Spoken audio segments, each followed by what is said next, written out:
হে সূর্য, শীতের সূর্য, হিম শীতল সুদীর্ঘ রাত, তোমার প্রতীক্ষায় আমরা থাকি, যেমন প্রতীক্ষা করে থাকে কৃষকের চঞ্চল চোখ ধান কাটার রোমাঞ্চকর দিনগুলির জন্যে। হে সূর্য, তুমি তো জানো আমাদের গরম কাপড়ের কত অভাব। সারা রাত খড়কুটো জ্বালিয়ে এক টুকরো কাপড়ে কান ঢেকে কত কষ্টে আমরা শীত আটকাই। সকালের এক টুকরো রোদ্দুর এক টুকরো সোনার চেয়েও মনে হয় দামি।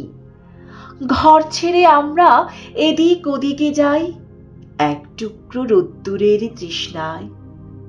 হে সূর্য, তুমি আমাদের স্যাঁতস্যাঁতে ভিজে ঘরে উত্তাপ আর আলো দিও, আর উত্তাপ দিও রাস্তার ধারের ওই উলঙ্গ ছেলেটাকে।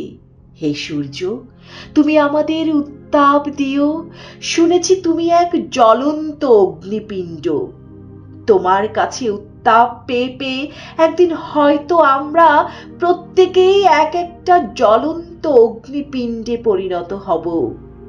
তারপর সেই উত্তাপে যখন পূর্বে আমাদের জড়তা, তখন হয়তো গরম কাপড়ে ঢেকে দিতে পারবো রাস্তার ধারের ওই উলঙ্গ ছেলেটাকে। আজ কিন্তু আমরা তোমার অকৃপণ উত্তাপের প্রার্থী।